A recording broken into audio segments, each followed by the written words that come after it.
Illana Burk, CEO of Your Life's Workshop, coach to entrepreneurs and solopreneurs across dozens of industries, and host of Good Business.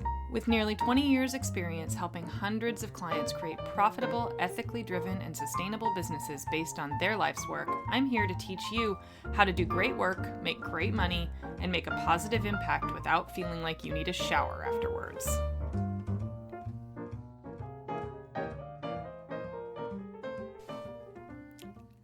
Hi everybody, today's episode is the first part in a short series of hardline come to Jesus conversations about a topic I deal with every single solitary day in my coaching practice.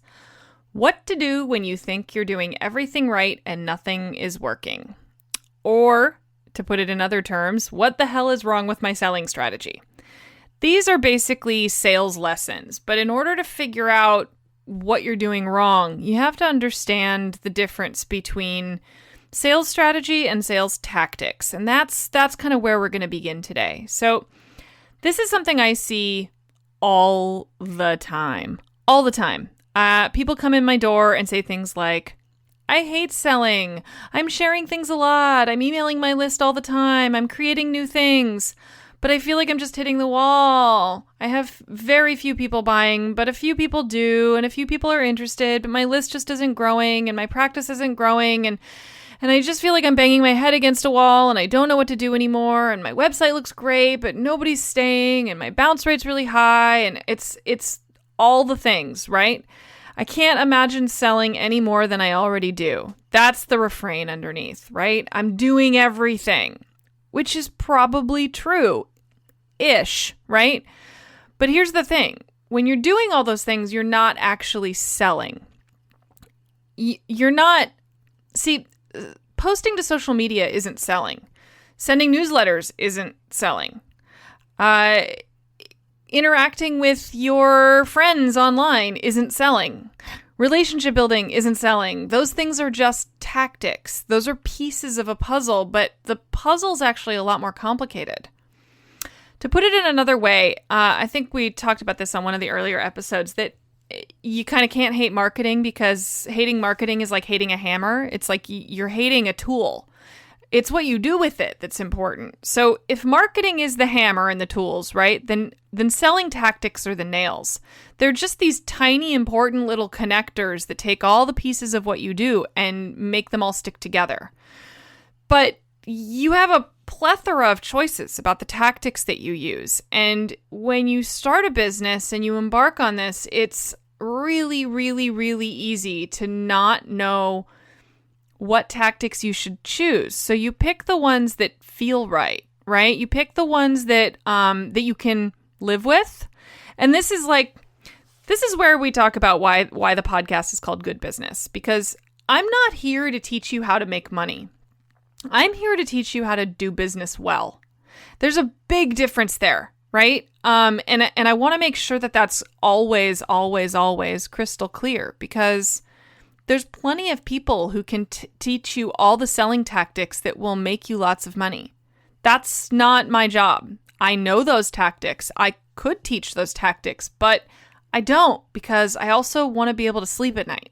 And frankly, that's the reason why you haven't chosen to do all the things. You've chosen to do some of the things, is because you want to be able to sleep at night too. You want to not feel like you're manipulating people. You want to not do the things that make you uncomfortable when you're being sold to, right?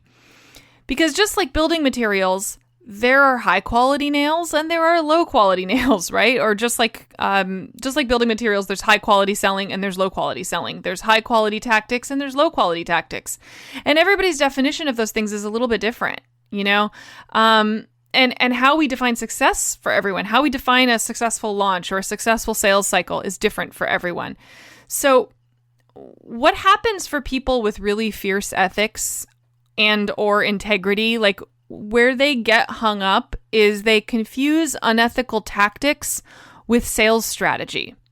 And it's just a term thing, right? Like when you haven't like learned how to sell, right? When you haven't actually learned the process of it, because it is an art and there are skills involved in it.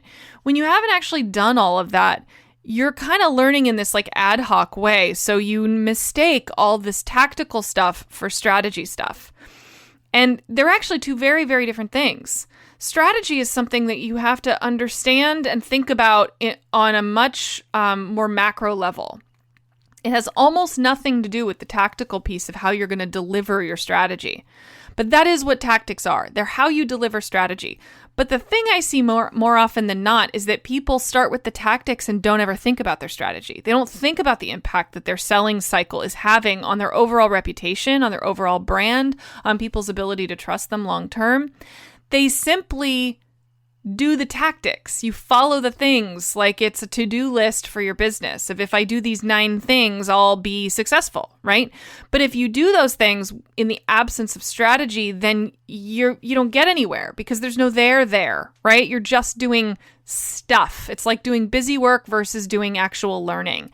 It can look the same on the surface, both versions are somebody sitting at a desk thinking real hard, right? But one version, there's context and there's texture and there's input, there's strategy, right? There's actual patterns involved and there's pathways that can help you see how you fit into the information and how the information can be applied. Busy work is it can be rote memorization, right? It can just be stuff. It's it's things that anybody can do. And with the ever democratizing nature of all these different tools that used to be sort of mystical and unavailable to us, and by that I mean like now you can be a movie star, just go get a YouTube channel. Now you can go be a designer. You've got access to Canva. Now you can be a radio broadcaster because look, I started a podcast. We live in a very much more democratic society than we ever have before when it comes to content creation and how we put things out to the world. The problem with that is that it tricks us into thinking that we have the training and understanding to do it well just because we can create something that looks as good as what somebody who is a pro can do. But that's where it ends, right? And selling is no different than any of that. It's like just because you can create a shareable on Canva doesn't make you a designer. Just because I'm a podcaster doesn't mean I'm a broadcaster. I'm still figuring this shit out, right? And I have no illusions about that. And just because you put a bunch of stuff up on Instagram because you wanted to launch a new thing that you did doesn't actually make you someone who's trained in sales. It doesn't make you a salesperson. And sales is something like a lot of reasons why I'm doing this series is because I want to demystify and kind of, destigmatize the idea of sales because I personally think sales are amazing. Sales are the connectors. Selling is a connector. Selling is how we take information and ideas and beautiful art and concepts and we get it into the hands of the people that need it. There's no way around it. If you want to be in business for yourself, if you want to be a leader, you have to sell. So the best thing you can do is make peace with it. The best thing you can do is accept that you have to learn the right ways to do it. You have to understand it or you're dead in the water. So if you're finding yourself feeling like you're dead in the water, keep listening because we're going to talk about how to start learning how to swim, right? And it has nothing to do with posting to Instagram more often. I promise you that. That might be a tactic. That might be a component of it, but that's not a strategy. So that's what we're, to get back to the main point here, that confusing unethical tactics with sales strategy is mistake number 1. So if you're in that category, check yourself. Think about it. Think about whether you hate selling because you don't want to promote yourself because you see how other people do it and you think about how it makes you feel. Because selling is something totally different. It's a conversation. It's communication. It's how you paint the house and it's the flowers you choose. Strategy is not the nails, right? It's how you show yourself to your community and to the world. The confusion happens when we see people we like, look up to, and respect using sales tactics that belie their stated mission. So, for example, it's when you see someone that says they want you to live your best life and they sell you that message by creating a false sense of urgency that makes you feel like crap about yourself, right? Because you're just not ready to make a decision right that second. It's when one solid idea gets wrapped up and sold as a course, and then it turns out to be overpriced and it underdelivers because there was only one gem in there that you might have already known before you went in. It's when someone really smart displays their originality by using messaging that really manipulates us, and it manipulates the wrong people into buying, and then they end up with lots and lots of refunds.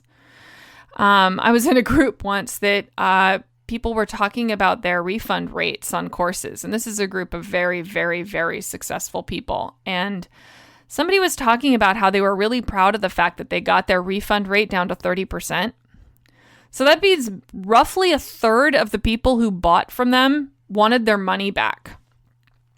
I don't really think that that's something to be real proud of personally. And I don't generally get a lot of refund requests because I work really, really hard to deliver. And if you've listened to earlier episodes, you know that delivering on a promise is kind of a thing that I stand for, right? So if you're getting people asking you for refunds, that's a problem. If you get halfway into a course and it's not at all what you thought, that person sold you in a really shitty way. And chances are good that you don't want to follow that same pattern when you're selling something, but you don't know what to do instead. And that's really the core of what we're going to get to here today. So it's when people say that they want to help others, but they focus 99% of their energy on turning people into dollar signs. How often have we seen that? We hear people talk about how much they made on a launch, how many people signed up, and it's all about the metrics and not about the result. You see a couple of testimonials that say how great everything was and how happy everything made them and how wonderful the results are, but you hear the purveyor talking a whole lot more about how many people, how many butts in the seats, and and people stop being people and they start being numbers. They start being conversion rates. And this is why, for me, in my business, and this is, by the way, I'm going to caveat this, couch it a little bit, that this isn't something I necessarily recommend, but this is what I did for myself to avoid falling into that trap. Very early on, I decided I was not going to pay attention to SEO. I was not going to pay attention to metrics. I was not going to pay attention to numbers. Now, again, I'm not advocating for this. This worked for me because I'm somebody who can get really hung up on the performative aspect of being in business. I know this about myself. I like to be the best at things. I like to overachieve. And the only way you can know if you're overachieving really is through metrics, through quantifiable results. And I know that I'm happier when I'm getting qualifiable results, when I'm having people tell me that the work we've done has shifted them in some fundamental way that they can't fully understand or quantify, but they know that it put them on a road towards something better, towards something that they want, towards the life that they want, towards the business that they want. That's how I know I'm doing a good job. It's definitely not based on the number of website visitors I have. It's definitely not based on the number of people on my mailing list. It's definitely not based on how many keywords I pack into my homepage. So for me, how I'm wired, I decided really early that I was not going to ever let myself turn people into dollar signs or into website visitors. I want the people in my business to always be people. And if that means I have to help fewer people on the way, then that's what I'm going to do. Because a lot of leaders don't think about how they model their work. They don't think about how every single step of what they offer to the world, every single piece of it is teaching someone something, for good or bad. It's why I've never actually done a real launch of anything. It's why I've never done the high pressure cooker funnel thing, because the minute I put form around that stuff, for me, it stops being about doing business well. It stops being about impact and starts being about money. And well, yes, I'm in business to make money. Absolutely. I'm definitely like a capitalist when it comes to that. I just don't believe that you can do good exclusively while also trying to make the most money possible. I think that if we as a culture paid a little closer attention to the impact that we make, one person at a time, we might make a much bigger impact overall. And that's how I choose to do my work. And that's how I define parts of good business. So here's the unfortunate truth, though. Those shady tactics, they work.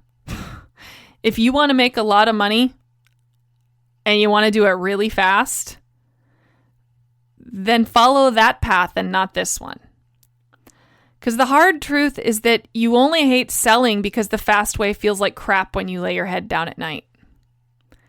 It's not actually selling's fault. It's not sales's fault. People are easy to manipulate. That's the damn truth. People are easy to manipulate. You, this person listening right now, you are easy to manipulate. If I wanted to, I could manipulate you into buying something. And I'm in that category too. I've fallen into the same trap. I've signed up for the courses that I probably didn't need or want because I fell into the urgency and I fell into the manipulation and I fell into all the traps, and I can see them.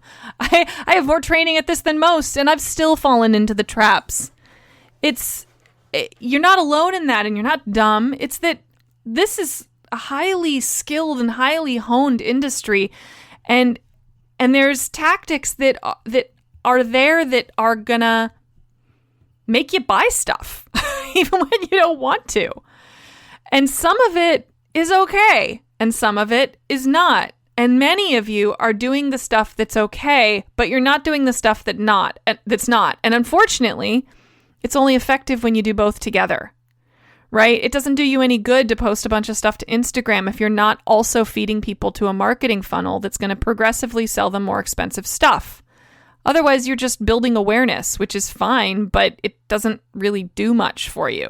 So it's like filling your cup with water and then pouring in chocolate milk flavoring, and it just kind of tastes like chalky water because you used water instead of milk, right? It's that you don't have all the right ingredients, so that's why it's not effective.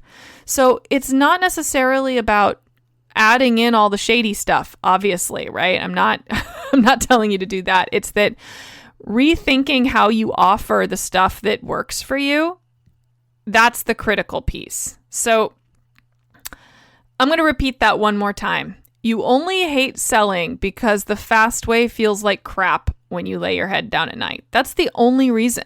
Think about that for a second. Like, really think about that. It's not actually selling. It's not promoting yourself that you hate. It's that you hate what you think selling is. So what's the solution to that? The first piece is that you have to make peace with it being slow.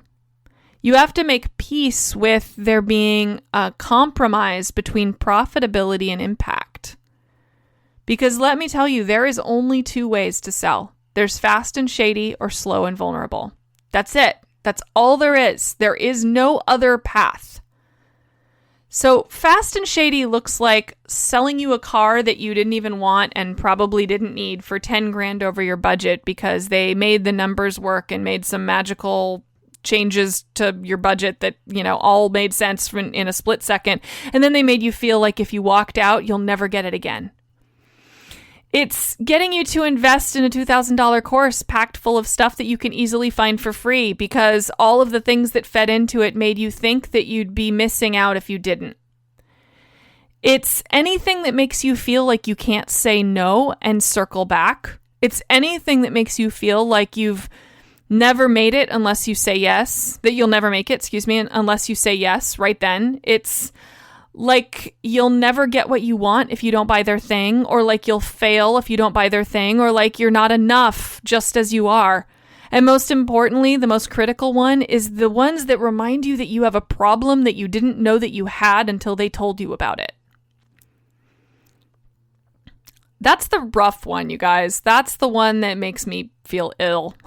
is because I've read a lot of sales books. I've read a lot of posts on selling. And when I hear somebody say something like create a problem for them, create a problem for an audience and then solve it, or remind them they have a problem and then solve it, that's just kind of fucking gross.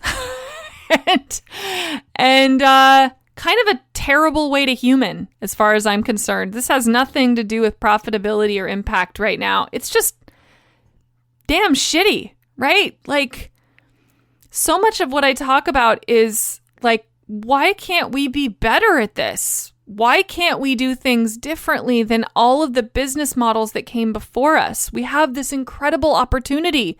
We have so much opportunity. We have so many avenues that we can communicate now that wasn't available to us just 5-10 years ago.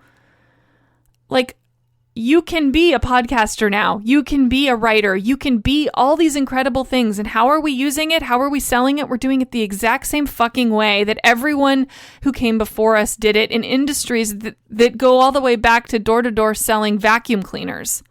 Why are we doing it the same way? Because it works. Because it works.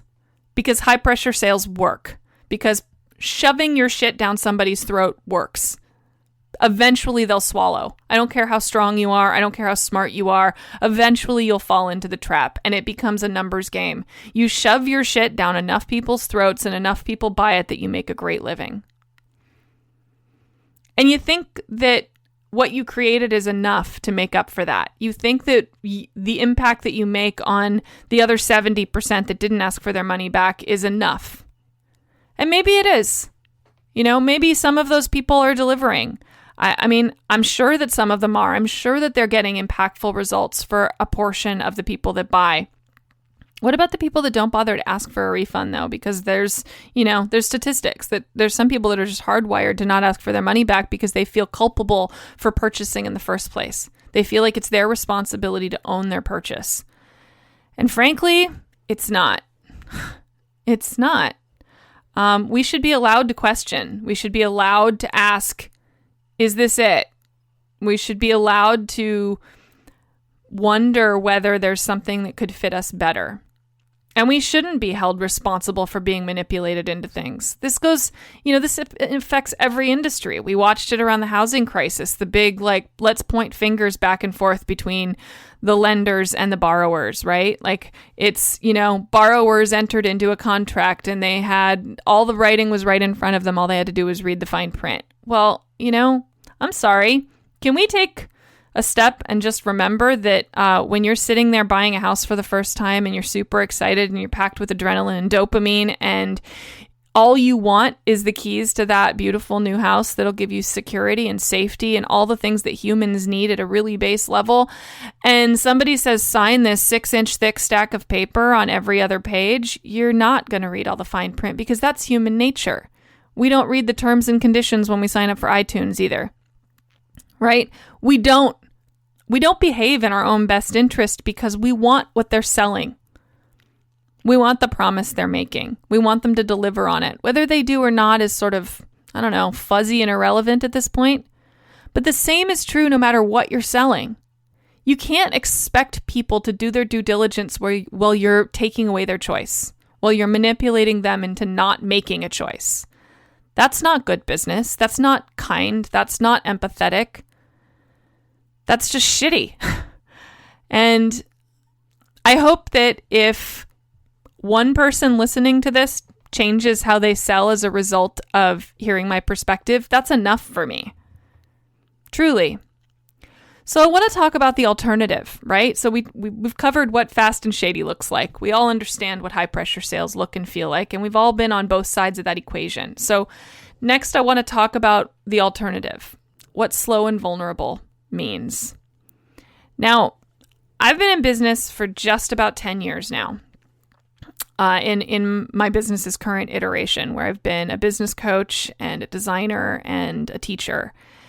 And I probably have a smaller list than about half of the people that are that follow me or that are clients.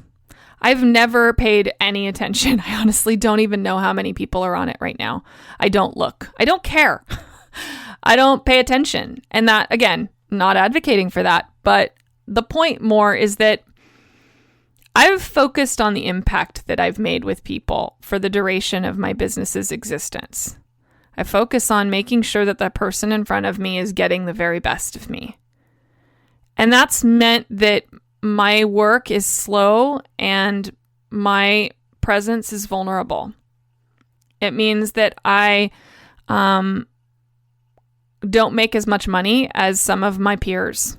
It means that some of the people that came up with me that have hundreds of thousands of subscribers and can sell anything because no matter what they put out, they have enough people that will make it worthwhile to buy. It means that I've taken a different road. I've chosen the slow way. I've chosen the way that 99% of my clients come from referrals. I've chosen the way that I don't worry about marketing and promotion all that much because I'm focusing on impact. And when you're really good, which I think I can humbly say I'm pretty damn good at this, I get great results for people. It just takes longer because I'm teaching them foundational stuff. So what does slow and vulnerable look like? It means that when you think about how to market yourself, you're thinking about how to interrupt people's patterns so that they will pay attention, right? Again, marketing isn't the problem. It's okay to ask for people's attention. It's okay to command people's attention. You just need to make sure that once you have it, you're doing something good with it. It means that you are maintaining the agency of the people you're selling to. It means that you are respecting their sovereignty as intelligent individuals and you're offering them something that has enough tooth to it, enough content, enough validity that they'll want to buy it on its merits, not on the false urgency that you have to create to get them to pull the trigger right away. It means that there might be subtlety in your marketing. It means that you are clear, you're honest, you're consistent, you are empathetic, and you gain consent. And above all, you respect every single person that hands you a penny or $100,000 as equals, because they are giving you something that equates to trust. They are putting their care and trust in your hands. And far too few people are responsible with that. So I'm encouraging you to think about what that means for your business. How can you show respect for the trust that someone's giving you when they spend their money with you? How can you honor their fandom? How can you honor their willingness to part with their hard-earned dollars for whatever it is that you're selling? How can you show them that they matter? And the story that I use to illustrate this point is several years ago, my husband and I went to a comedy show in a tiny California town. And we were there was only 4 people in the audience. And the guy who was the comedian that night, that was the headliner, was somebody that we'd never heard of at the time. We were just looking for something to do. And he's since become quite famous, and his name is presently escaping me, but not the point anyway. He played that night to the 4 people in the audience like he was playing at Madison Square Garden. I still can't remember laughing that hard, maybe ever. And he was brilliant. He had the set of a lifetime. He pitched the the comedy equivalent of a no-hitter. It was magical. It was amazing. He was so on. And I remember laughing really hard and also thinking how much I felt sorry for him for having this incredible set where he made the 4 of us have the night of our lives and nobody else was there to hear it. And we went up and thanked him at the end of the show. And we thanked him for honoring our, $12 that we paid to get in. And he said something that just stuck with me, that he said, "Hey, the number of people in the audience doesn't matter. I got in this business to make people laugh. And you guys laughed. So I kept going, and that made me feel good." And it was like, holy shit, that's a symbiotic sales relationship, right? All he wanted to do was make people laugh. The number of people in the room didn't fucking matter. Our experience wasn't affected by how many people were in the room because he didn't let it. He let himself lead, and he let himself stay true to the core of what he wanted to do in the world. So the next time you launch something and you only get 2 or 3 or 4 people and you thought you'd get 50 or 10 or whatever, whatever the metrics are, remember that the people that are there love you already. And you have an opportunity to make a huge impact with them, whether you're successful or not. So as you think about what success looks like, what selling strategy should look like, what your sales tactics look like. When you evaluate why things aren't working, notice whether you're taking tactics from people who do a lot more stuff than you in a lot crappier way, and notice whether you need to adjust that. So what does that look like in action? Well, I touched on pattern interruptions, right? That's a big one. That's kind of the biggest tool in your tool belt of ethical selling, as far as I'm concerned. You have to figure out a way to get people to stop thinking you're just like everyone else. Usually, that's where the vulnerability piece comes in. Learning how to talk about the pieces of yourself that make you who you are, that make you unique, that make you interesting, that make you different. Those can be some of your very best strategies. Those can be some of your very best, tactical pieces, for lack of a better way to put it. So, what that means is, instead of just posting shiny memes on Instagram, it means that you should be posting something personal. You know, one of my clients that we were just talking about this the other day, that she's in the middle of launching something, and she was frustrated because the memes she was posting just weren't getting a lot of engagement. But then she posted a picture of her cat and people loved it. And I said, so why aren't you posting a picture of your cat with information about your course? And she laughed and she thought I was kidding. And I wasn't kidding. Because if your cat is the thing that gets attention, then talk about your course while people comment about your cat. Right? It's figure out what works and what engages people in a genuine, human, personal way. Because I promise you, it's not slick, shiny design anymore. It's personal. It's connection. It's saying something honest and real. People can smell honest and real. And the right people will smell the right thing if you let them. So look for ways in which you can use your own vulnerability and your own honesty and your own ethics as a core value in how you embark on a sales strategy and in the tactics that you choose. So I'm going to wrap up there. We will be talking about all of this more. So the series is going to be at least 3 parts. I haven't decided. There may be more. We'll see. We'll see how far we get in tomorrow's episode. Tomorrow, though, we're going to talk about how to look at your work from your client's perspective and how that makes closing sales easy and delightful. Like, how would you like to have like a 90% conversion rate? Wouldn't that be nice? Wouldn't it be nice if closing every consult call felt easy and clean and not like you had to shift gears from talking to selling?